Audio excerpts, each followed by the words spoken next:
Hello, everybody. Welcome to a new episode of the Amista podcast, First Sip, Then Sup.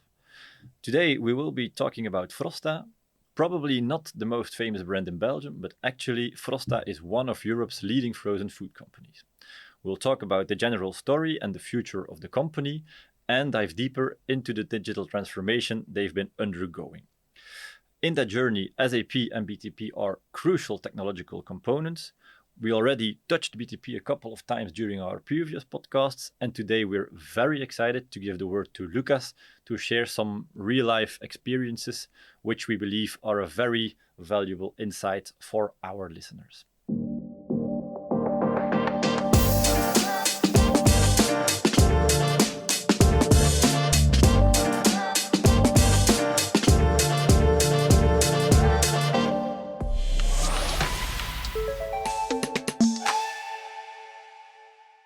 Lucas, thanks first of all for being here all the way from Germany.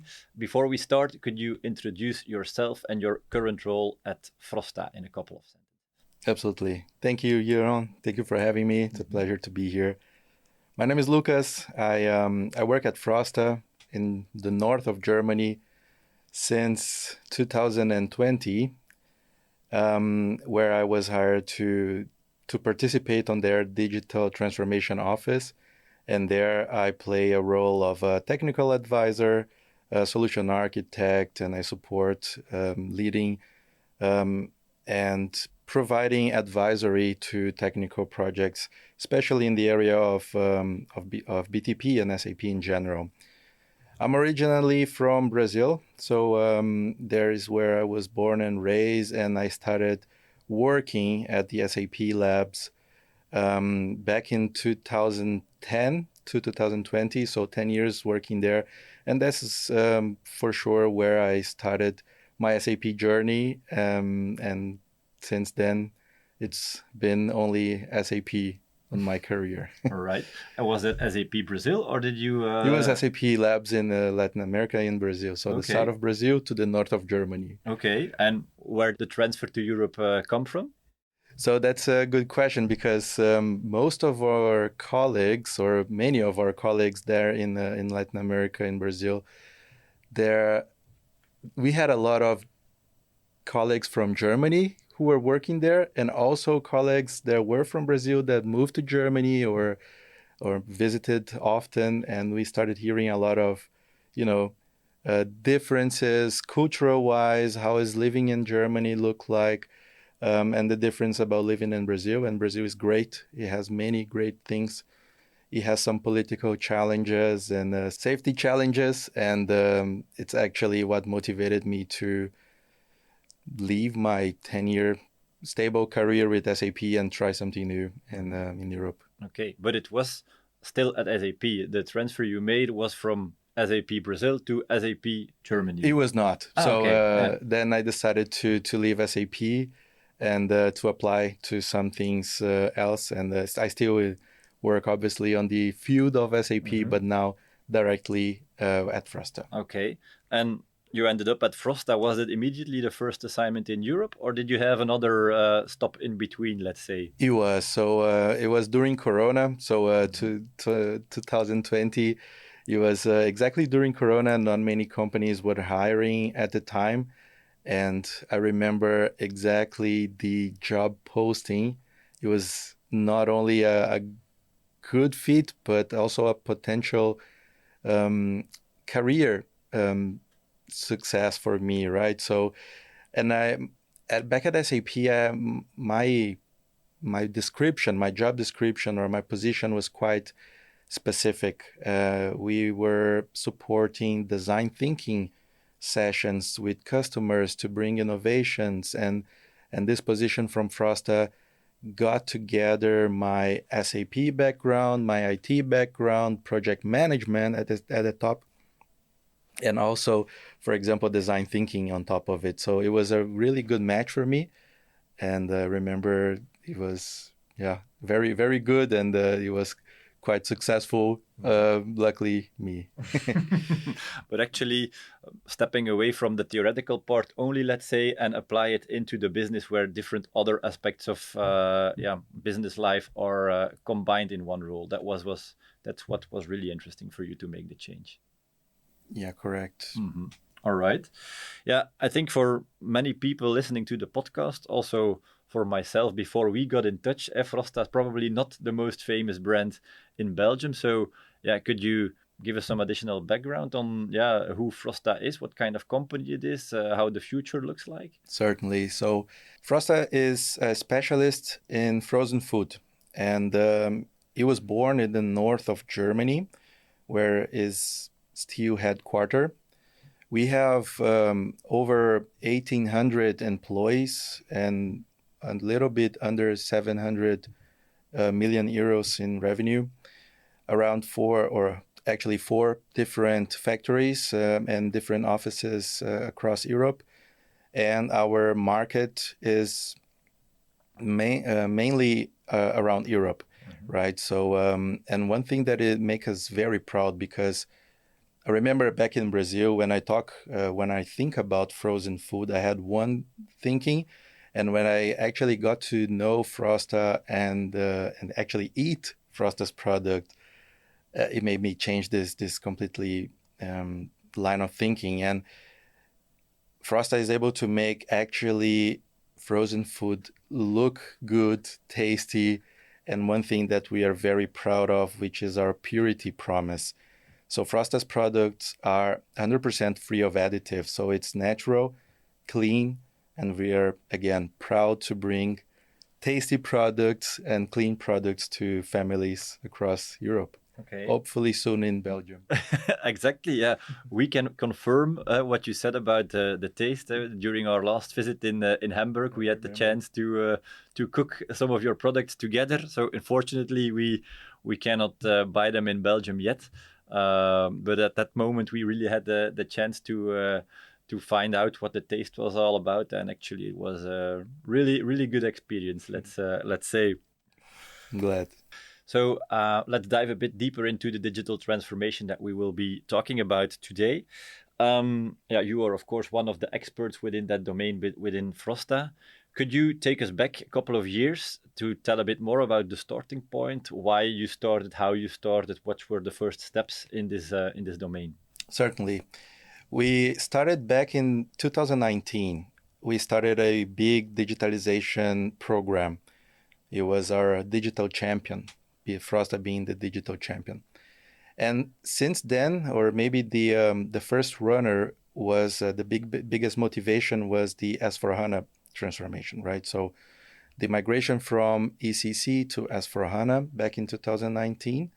And since then, it's been a lot of different digitalization initiatives, implementations, initiatives, changing the way we do things for the better, of course.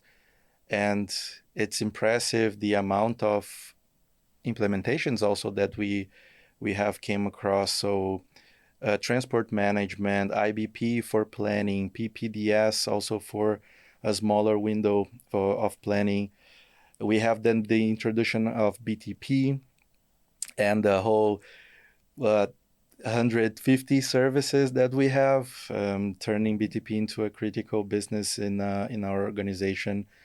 We have also different other platforms that not only as SAP related, but I can only tell you the SAP part of things was really big with Concur, SuccessFactors. Yeah, it's a wide landscape that you really have. Wide. Yeah. And at that moment, it was not only, if I understand you well, it's not only what we have in ECC, bring it as is towards S4. You already took the opportunity there to optimize the way of working and the new stuff as well? Yes, for sure.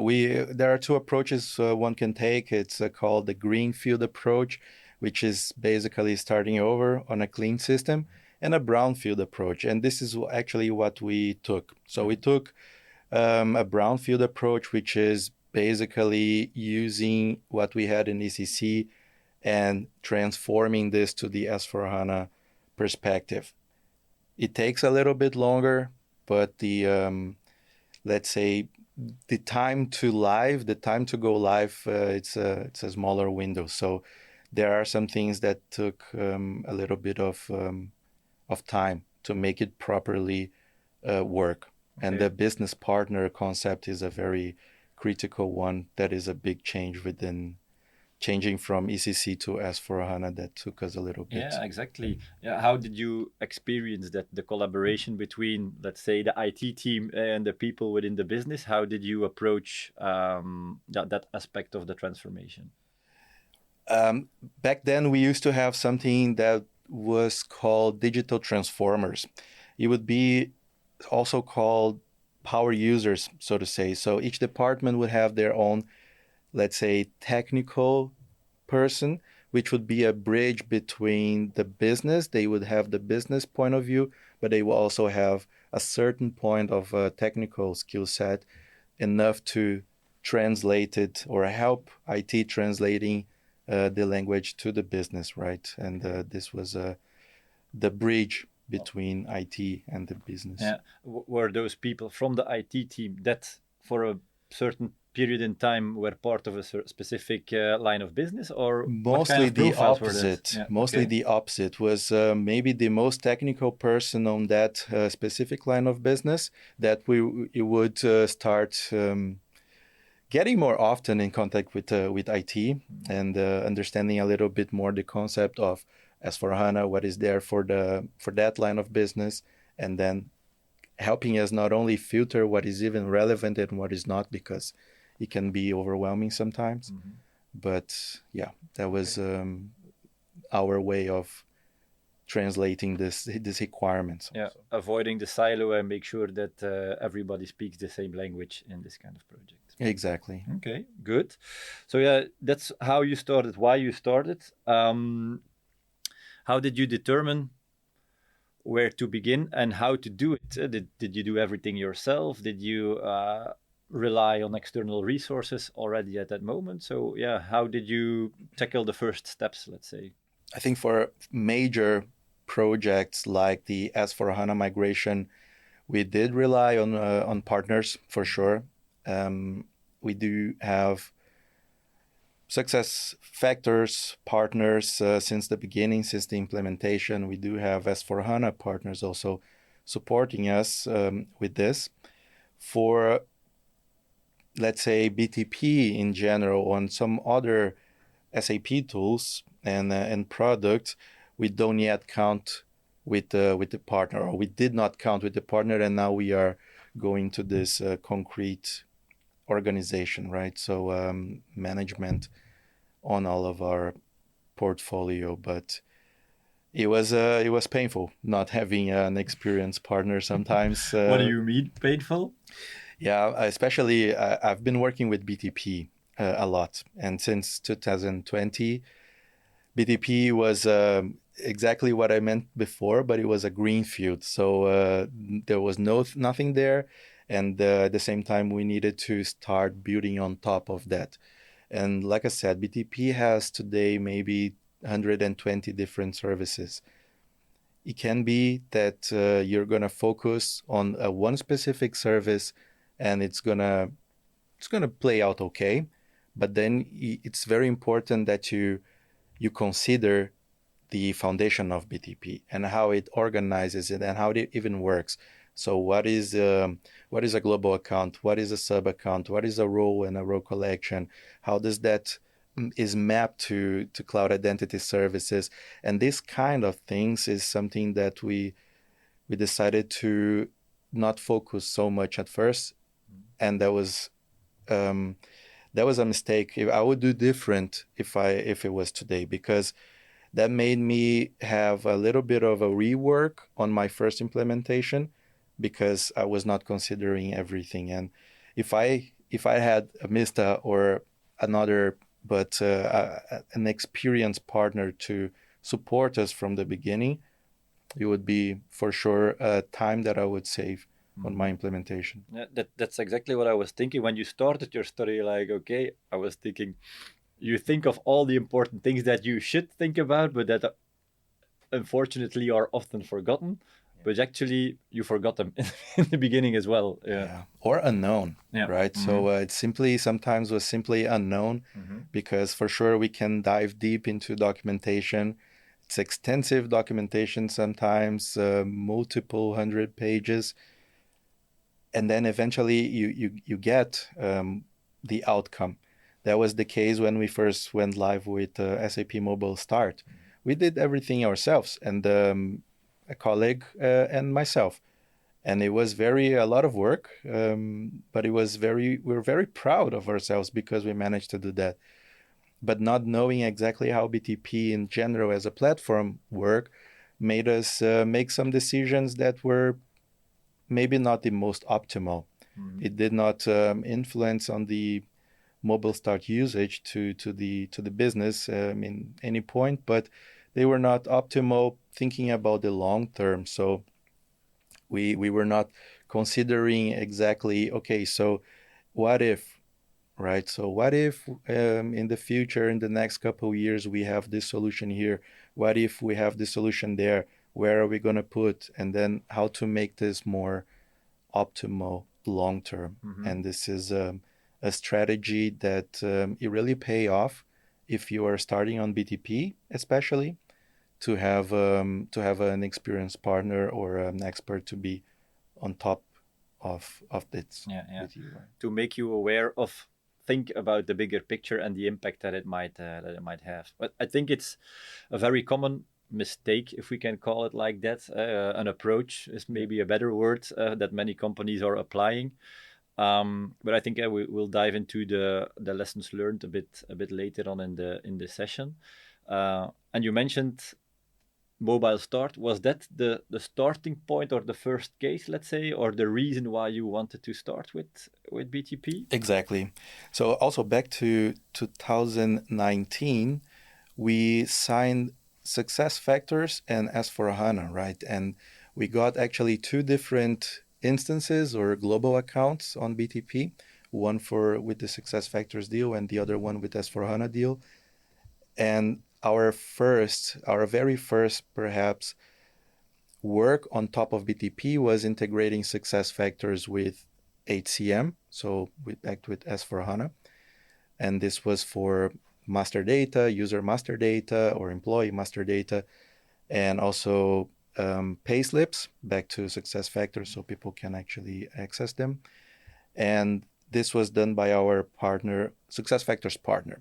And the real project that we started, our team started actually hands-on, was the mobile start, where we were a early adopter at the time. So we were working together with SAP. SAP had not launched mobile start yet, and we were supporting them implementing first, and of course providing feedback. And even so, it was very extensive. But because in the end, it's not only mobile start as we have today. So being able to access everything on your mobile, you need to actually consider installing and implementing the Launchpad first, which was something that we did not have yet, in order for mobile start to pull this information from there. So that you think about, for example, Task Center, you think about the notifications. It's really a series of configurations and implementations you need. But in the end, we were really proud of this moment, because in the end, we were the first customers going live with the mobile start solution. So yeah, okay, yeah, you already touched the technical background, let's say, on how to organize it and to structure it. But if we take a look at the business reasons, let's say, why was mobile start so important, or why specifically that domain as first step? Our general IT strategy was, mobile first, security, cloud first, and connected anywhere. And we went from the SAP GUI and needing to work on a laptop or a desktop, but on a real physical device in the network, either in the office, or you still need a VPN to access your resources, to getting everything on the mobile, being able to approve your requisitions, being able to see how the factory is looking like, being able to report a factory down scenario to the maintenance team. Everything, you just take a picture, you create a ticket, take a picture, and it's all on your mobile phone.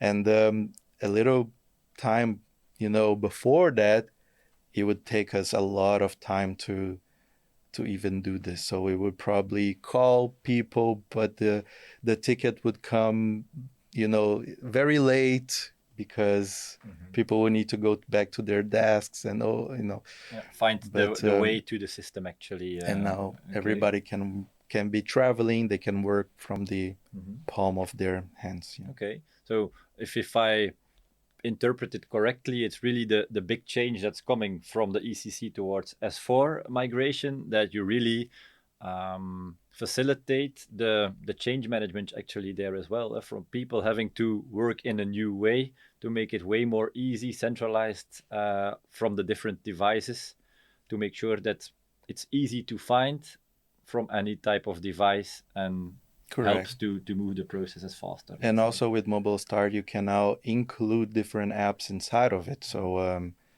it's basically one big app that you can have on your phone, and then you can create different rules for different types of users with different types of apps, but everything can be achieved. All right. Like that. I would say it's a real interesting first case because it affects actually practically everybody in the organization. So the visibility of it was really large from the beginning then. Yeah, correct. I mean, it was a big change because people were not actually using it like that. It was not a change for the better or for the worse. It's something new, completely new, right? So people can still, if they want, they can still use the SAP GUI. But of course, a lot of people would prefer using their mobile now. And over the years, along the years, now we have been implementing more and more features on top of it. So it was born, so to say, very basic for basic scenarios, maybe only Fiori's coming from S4HANA. And then we started implementing things on top, right? So communication to different other apps from SAP or from other partners or companies. Also, Task Center came on top of it. So right now we are implementing more and more queues, so targets for Task Center. So now people can approve workflows that come not only from SuccessFactors, but S4HANA, from Concur, from our invoices systems from BTP. Any kind of workflow that comes from BTP can be also accessible there. Ariba is another example. So everything is one place to approve. It's definitely a huge time that you save, right? One central entrance for all people that have something to do with a solution of SAP, let's say. You mentioned that there were some challenges in the beginning, of course, in the first steps of the project. Could you elaborate a bit better on them or a bit more in detail? Like, what were those challenges actually, or what were the setbacks that you encountered? I think the biggest setback was exactly not knowing the foundation of BTP before we start. And this was key because it did not make us not able to go live. It was quite okay, actually, but we should have considered what comes next, right? And maybe create a structure already before we even started this Mobile Start or whatever first project would be, in order to set the correct expectations and plan the implementation in a correct way. Mm-hmm.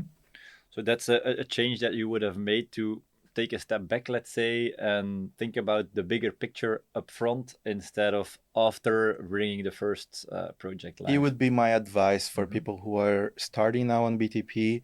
Either take some time and really learn the platform and how it operates, or trust your partner to support you with the early steps, because this is going to be key based on your plan for the future. Yeah.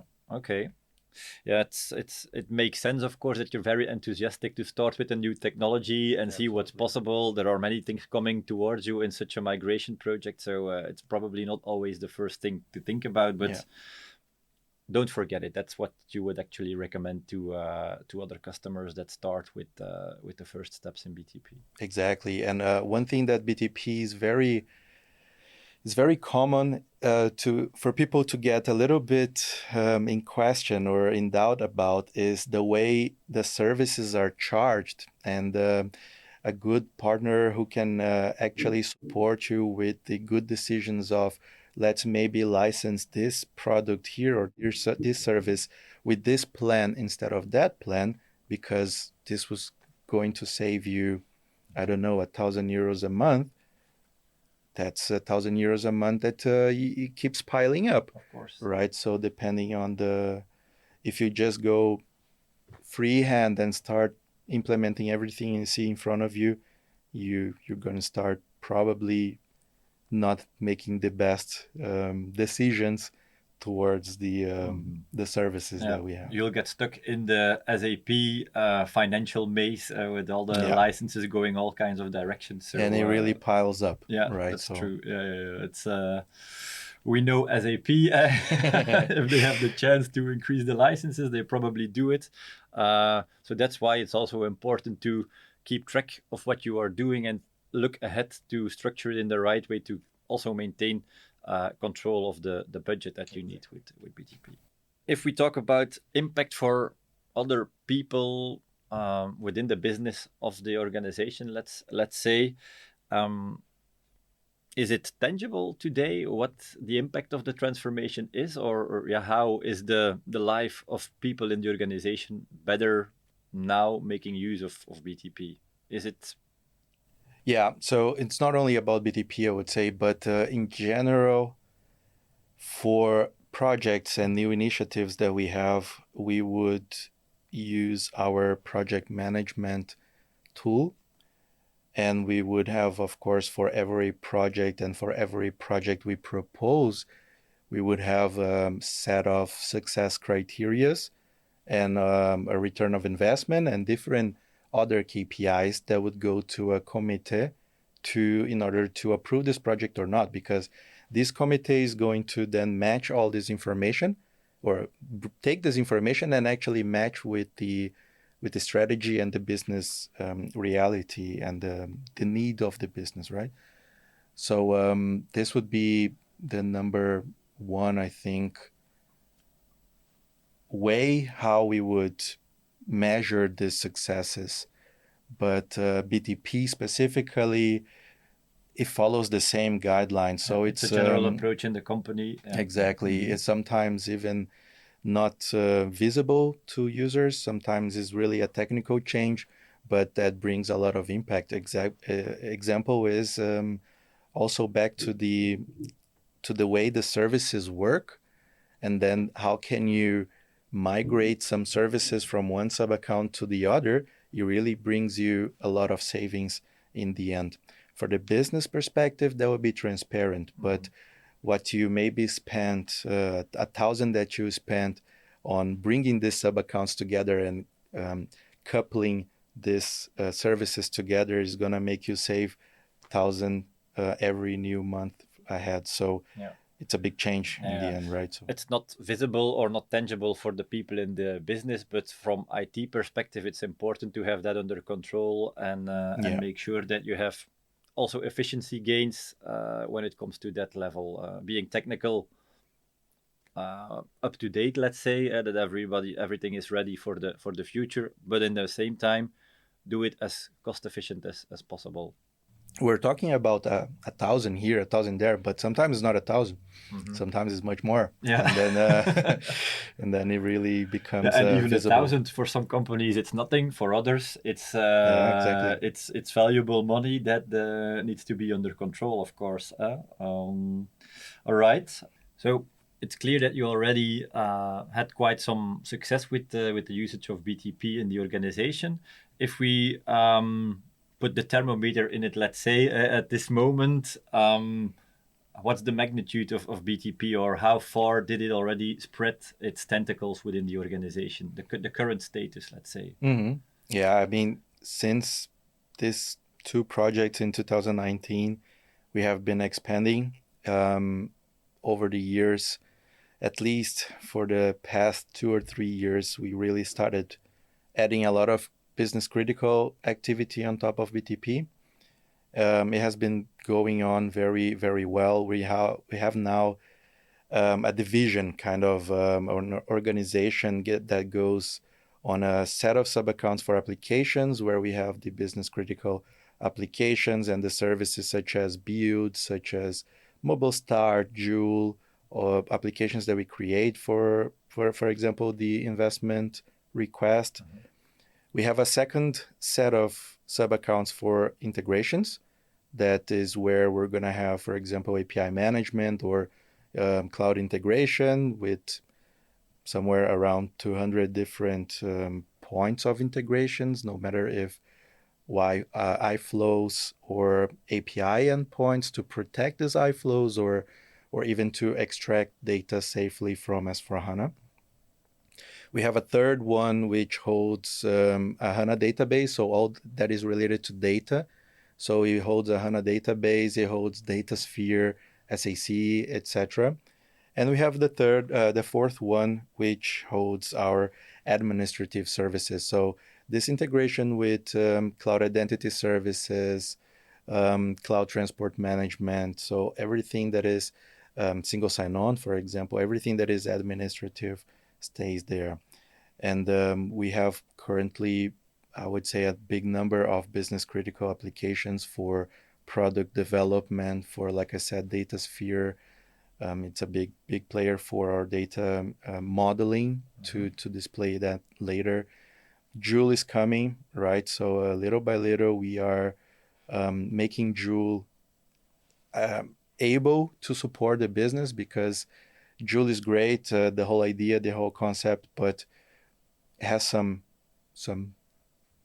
things that are not as sometimes we hear, and especially from our case, from our perspective, as well as I can say from different other customers, there is a lot of work behind the scenes that need to be done to implement Joule. So the real implementation may be 2 clicks, but you really need a big foundation below it to support, and this is what we are doing right now. So it's yeah, and it's not all within your hands. You're a bit reliant on what SAP is doing and how Joule is evolving. So that's, I think, for many companies still a bit of a question mark now. What can we expect in the coming 12 to 24 months when it comes to capabilities of Joule, for example? And this is exactly the same with us. So we are working on 2 different streams maybe for the future. That is, one is AI, because we cannot get out of this. It's already there, right? But although Joule is perhaps not perfect, we want to have our foundation set up and being able to start using Joule when the time comes. Yeah, but if it's not there, it's not a disaster. You have your business running. It's a stable landscape. And sometimes we can get some usage out of it. Maybe it's not going to be perfect, but it's going to be helpful. And on the other hand, we want to organize better what we already have, right? And focus on what we already have. So here we are, we have the last year an adoption of SAP Cloud ALM, also with Amista. And the whole idea here is that we have a big overview of our SAP landscape, monitoring with alerts, all the integrations, all the automatizations that we have. And at the same time, this user provisioning to also support Joule, support Task Center. So we have a big user provisioning scenario to support us not only with less manual effort to create and manage users, but also to support us with compliance checking. So for, let's say, some user leaves FRoSTA, we don't need to do anything other than, lock the user or terminate the user in SuccessFactors. Centrally managed. And then it's all centrally managed, and all the target systems are going to pick this information. For compliance, this is very important. Okay. Yeah, we're approaching the end of the episode today. You already mentioned AI and Joule. That's on the horizon, let's say. anything else that you would like to mention that's critical or key in the future roadmap for FRoSTA? What are the main objectives, let's say? I think more and more we're going to start working towards this organization. And here I also, for the future, think about keep the clean core activities, something that we already started, but it's maybe a long-term ongoing activity to bring the custom code that we have in S/4HANA to BTP, and perhaps cleaning S/4HANA. That's the target, at least. And start using BTP more for holding business critical applications and not only services. Something that we are still to begin. Yeah. All right.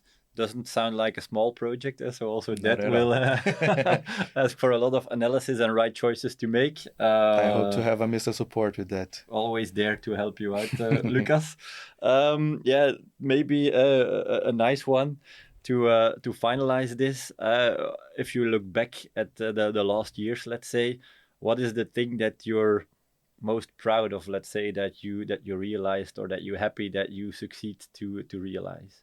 Perhaps the thing that I'm proud the most is seeing how much we accomplished over these years in this whole program. It's impressive that every end of the year we look back and see, wow, look at how much have we done, and then keep summing this for the last 6 years. So it's really impressive how much have we accomplished, not only implementing systems or solutions, but also bringing new value or much more value to our business, and especially with sometimes not infinite resources, right? We have also limited resources as much as any other company, and seeing also our solutions out there, and seeing SAP also commenting with and talking to other customers, and they seeing, wow, that's really great. It really motivates me to keep going forward. So kudos to the people. I think the people was the main driver here. The good leadership, strong leadership towards the innovation, and the good people to support this, the bright people that we have there. I'm very proud of it. That's true. That's a nice initiative as well. With, how do you call it? Marie and Gina, they are like, what's the official term of their job? I also don't know. Or the internship program that's the trainee program. Yeah. I think you have it's a good way to attract young talent. Actually, we also were able to see their contributions in the project we did. Absolutely. So, it's a good initiative. And not only them, but we have some very bright minds. That is really, really nice to see Helping everybody working together and finding solutions that easy. Perfect.